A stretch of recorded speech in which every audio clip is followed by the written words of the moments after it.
Welcome to another edition of the Field of 68's college basketball off-season grades. And we are talking about the defending national champion Connecticut Huskies. Who better to talk about that with than the host of the Top Dogs podcast, than the man, Rob Dolster. I'm John Fanta, and let's talk about the Huskies coming off their fifth national title, Rob. You have the high of winning a national championship, and all signs point to the UConn Huskies only accelerating into the 2023-24 season. Yeah, I'm really excited about what this team's going to end up being. I think that, look, they lose a lot of important pieces. They lose the three guys that were the leaders for the program and the leaders in the locker room. They lose three guys that are, frankly, NBA basketball players. Andre Jackson was a second-round pick. Jordan Hawkins was a lottery pick, and Adama Sanogo he's on a two-way right now. He'll play his way into the league. Trust me on that one, Fanta. But I like what they got coming in. I like the pieces that they bring back. You know I love Donovan Klingan, and I think Cam Spencer, we'll get to this in a little bit, is going to be an incredible addition for this team. So you brought up a couple of those departures and an overarching look. Again, departed Andre Jackson Jr., Adama Sanogo, Jordan Hawkins. So you lose your three best players from last year's team. Joey Calcaterra, Naheem Aline, who now is in a St. John's uniform. Those are the major departures. The newcomers. Here's what's new. What's new is a top 5 recruiting class in the country. What's new is Stephen Castle's going to come into Connecticut and light the world on fire. By all accounts, he's ranked number 12 in the ESPN 100. You look at any recruiting service, they're going to have Castle very high up there. Solomon Ball, top 35 recruit, another guy that should help on the perimeter. Jalen Stewart, Jaden Ross, part of that loaded recruiting class. And then, of course, Cam Spencer came at a crucial time where UConn was trying to find somebody to help on the perimeter. They made the Rutgers transfer a priority. He had game winners at Purdue and at Northwestern last year, really helped Rutgers. What have you made of the roster management of what they've got here in this offseason and what they can be? You know, I love the recruiting class coming in. I think they have a guy in Stephen Castle and like low-key a guy in Jalen Stewart that can come in and kind of impact right away. Do not be surprised if Stewart has a big freshman year, a la Alex Caravan last season. The staff likes him. He's lost some weight. He's lengthy. He's bouncy. He could shoot it. A really good, just kind of solid role piece. Solo ball is going to be good in a couple of years. I would say if you put him on like a similar trajectory to James Bouknight and Jordan Hawkins in terms of come in good as a freshman, really good as a sophomore, might be until his junior year. He's a long-term guy. And Stephen Castle is just a stud, like 6'7" athletic point guard, gets wherever he wants to go. But to me, Cam Spencer is the guy. And to be honest, John, if you remember all the way back in like April, the consternation among the good folks in the Nutmeg State when Nick Timberlake decided not to go to UConn and decided to go to Kansas instead, how concerned they were. Things work out for a reason, I guess, because Cam Spencer is a better basketball player than Nick Timberlake. All due respect, Timberlake. You're getting a guy that averaged 13 points, 3 assists, and 40-something% from three while playing in the Big Ten at Rutgers at a very slow pace. He's a good team defender. He's tough. He is competitive as hell. Like you said, he's made big shots. And he is, I think, a better all-around basketball player than people realize, even though I don't know if he can actually dunk. So I think he's coming in. He filled a role that they very specifically needed, a 3-and-D guy, a floor spacer. You put him on the floor with Tristan Newton. You put him out there with Donovan Klingan, who I think is going to shoot some threes this year, by the way, and Alex Caravan. All of a sudden, you got 4 shooters, you got floor spacers, you got length, you got athleticism, you got guys that can guard. I don't know how much more you could ask in terms of what this team brought in. And most importantly, you got to have somebody that can be the engineer of all that, and they bring their point guard back. And Tristan Newton, over the last month and a half, 2 months of the season, was dynamite, Rob. I mean, when they took off in February, when Connecticut took off, remember Newton had a triple-double, 2 triple-doubles in the same season, by the way. The way that he was comfortable, he played with a chip on his shoulder. Because remember, we got to January, and all of you listening and watching, myself included, I think everybody said, ugh. You know, they brought in this kid from East Carolina, and frankly, it's been a mixed bag. He took that personally. You could feel in the NCAA tournament, Rob, how personally Newton felt that he had to own it, that he had to be that guy that was leading the way at point guard. Look at what he did in the national championship game. Look at what he did in their NCAA tournament run. He was absolutely elite. And I feel like it just took him a little bit of time to fully become that Connecticut point guard. There's going to be no needing some time here heading into this season. Having him back, his return, I know it was expected, but that you can't overstate what it means. Like a Kansas having DeJuan Harris back, as much as he means to that team, I don't think you could say enough good things about Tristan Newton, because it's a guy, he's going to play 30-plus minutes a game, and he's going to run your point guard position, and you're never going to have to worry about your point guard spot. Yeah, and by the end of last season, what UConn was doing was when things would get down to the end of a clock or they had a little bit of game pressure on them, they stopped running their stuff, and they just kind of said, all right, give the ball to Tristan and get out of the way. They did that for like the last 6 minutes down the stretch of the San Diego State National Championship game win. And it went from being a game where San Diego State was putting a little bit of game pressure. I think they cut it to 5, and then UConn just pulled away down the stretch. So his development into the go-to guy was huge. I think that the addition of Stephen Castle should take some pressure off of him. Because, I mean, look, Stephen Castle is really good at getting into the lane and creating and firing passes around. And he's got the size to see over people, but he's not really a scorer. And Tristan Newton, for all the good that he does as a lead guard, he's more wired to kind of get a bucket, whether it's a step back 3, step behind a screen, get into the lane to shoot one of those floaters. Like, once he kind of figured out how to use his strength and his size to his advantage in the Big East, like, he became a very, very good player. It was a confidence thing. Like, he was so good down the stretch. So I'll give you my take. First off, I agree with you totally. And Dan Hurley, by the way, that I keep remembering this statement. I said to him that in the national championship game in the hallway back in November, you said you felt your team had a shot to be special. What made you believe then that then became reality to win a national title? And he literally said, he goes, I knew Sanogo, I knew Hawkins, I knew Jackson. It really came down to the Tristan piece. And he goes, Newton fully coming into the fray and performing to the level that he performed, that's what did it for me. I'm going to give you this take, and I want to get your thoughts because we turn to expectations now. I think what this team ends up doing gets defined by just how great. I think he's going to be great. But is he the most dominant post presence in the land, or second or third?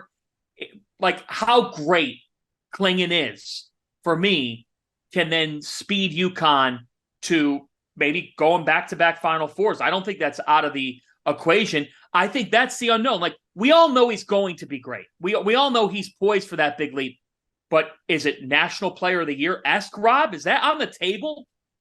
So here's my take. Is that unfair? For Klingan, I probably yes, because I think like Zach Edey is awesome and Hunter Dickinson is my preseason National Player of the Year. I just, as much as I love Klingan, I don't think he can get to that level.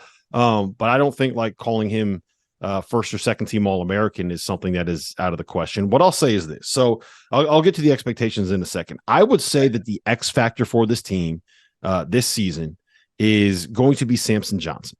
And the reason that I say that is if you watch Samson play, he is, look, Hurley said it for 2 years now, 2 years in off seasons, that Samson Johnson has wall potential. And what that means is he can be on like the Hall of Fame, All-American, like the wall of like Ray Allen, Kemba Walker, Adama Sanogo, Jordan Hawkins, guys like that level. He has the talent to be that guy. And what made UConn so dangerous last year was that you could play Adama Sanogo for 27 minutes and Donovan Klingan for 13 minutes. No one got tired. You didn't have a drop off at the 5 spot.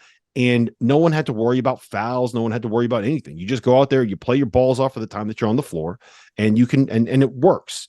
And if Samson Johnson can be that guy that can give you 12 minutes a game of running around, blocking shots, getting some rebounds, catching some lobs, switching if you have to, just being a guy where there is obviously there's going to be a drop off from Klingan, but if there's not that much of a drop off where it's not you're playing him because you have to, as opposed to like he's earning those minutes and he's fighting for minutes, if that makes sense, if Samson Johnson can be that guy, then I think UConn has a chance to repeat. My expectation for him would be like, look, you got to be in the top 2 or 3 in the Big East, right? The way that whoever wins that league, UConn, Marquette, maybe Creighton, is going to come down to like who has the best luck with health, who doesn't have a guy go down for the sprained ankle for a month. You got to be in the mix there, make a run, get to the final, the title game of a Big East tournament, and make a run of the tournament. Get to the second weekend, maybe you got a chance at a Final Four. They are that good. They are a top 5 team in America to me with Cam Spencer. And that's what you got to be in the mix. You got to be in the national conversation, top 4, 5, 6, 7, 8 throughout the entire season.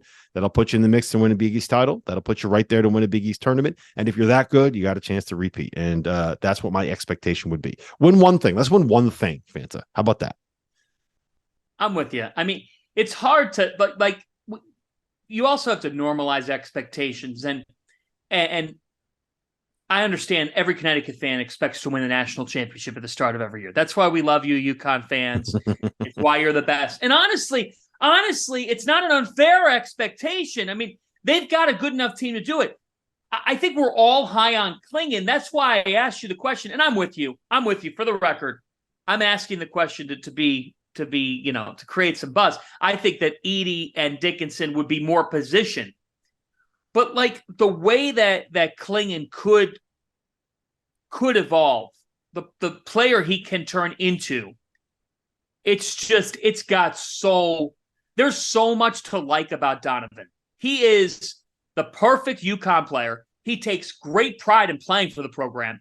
The guy's work ethic is through the roof. He could play above the rim endlessly. You have a point guard. You've got getting Spencer's huge for shooting. So my expectations are absolutely they could go back to a Final Four. I always say this, it's once you get to the Final Four, like anything can happen. Once you get to the NCAA tournament, anything can happen. So I don't think that like once you get to the Final Four, when people are like, oh, they could get to a Final Four, but I don't think they could win it all. Shut up. They got to the Final Four. If they won 4 games, they can win 2 more. Like, don't say my expectation is Final Four, but they can't win it all. No, if you can make the Final Four, of course you could repeat. So that's why the expectations are what they are. Let's turn to off-season grades. What grade do you hand out, Professor Dolster, for the UConn Huskies? I'm going to give them an A-. I don't think that you really could have expected Jordan Hawkins or Andre Jackson to come back. I think that getting Adama Sanogo back would have been a home run. I don't think that it was ever realistic that you were going to have both Adama and Donovan Klingan on the same roster for a second season in a row, given how good Klingan has a chance to end up being. So you get Klingan back at the 5, you get Tristan Newton back, and then you go out and you add the best piece that you could have added at the 2-guard spot that they wanted to. I'll give it an A-. I can understand that some people would be lower because Sanogo was a 2-way and could have come back. But I don't think that you were going to get both of those guys back on the same roster for a second straight season. So I will give them an A-. And maybe that's just a homer grade, but that's kind of where I'm at right now. I'm at you. I'm with you. I don't understand why you would give them anything below a B+, but I'm going to give them an A- as well. And I'll give them an A- because they have their point guard back. They recruited a great class. Like, look, if you're going to recruit a top 5 to 10 recruiting class, you're not going to load up in the portal when you have that caliber of a group coming in. Mm-hmm. There's only so many minutes on the floor. You have to go about this with balance. I think they did. Rob, I think before Cam Spencer, I probably would have said B+. When they get him and they get a guy who's averaged over 13 points per game in the Big Ten, understands clutch shot making, understands, like, we always say with transfers, who were you coached by? Steve Peichel coaches toughness. He coaches IQ. He's really good. I mean, he's a UConn guy too. I love this. I think this was a great pickup. I give Connecticut an A- as well in the offseason. Any final thoughts? It's going to be a great year to be in Stores, Connecticut. Once again, it's going to be fun. That schedule too is loaded. A couple of Garden appearances. You get Gonzaga on the books. It's UConn's schedule is going to be a monster, and it's going to be a blast to watch. A trip to Allen Fieldhouse at Kansas. Expectations high. The people in the basketball capital of the world wouldn't have it any other way. That does it. UConn, their off-season grade, an A- here as we roll on the field of 68. Our partner for today's episode is Athletic Greens. I started taking AG1 during the college basketball season, and I loved the impact that it had on my energy levels. I'm a big coffee in the morning guy, but by the time that the afternoon would hit, I needed another boost. AG1 helped me tremendously, especially on those days when I didn't want to get up off the couch and go hit the gym. Their tagline is AG1 is comprehensive health and the power of habit in one. And man, that could not be more true. It's nearly impossible to eat and drink in a healthy manner in the month of February and the month of March when you are in my business. And AG1 was exactly the supplement that I needed to improve my gut health and cover my nutritional basis for the day. I've continued that into April. I've continued that into May, and I'm going to continue that the rest of the summer. All I have to do is mix a scoop of AG1 with some water or maybe add it into a smoothie, and I'm ready to go.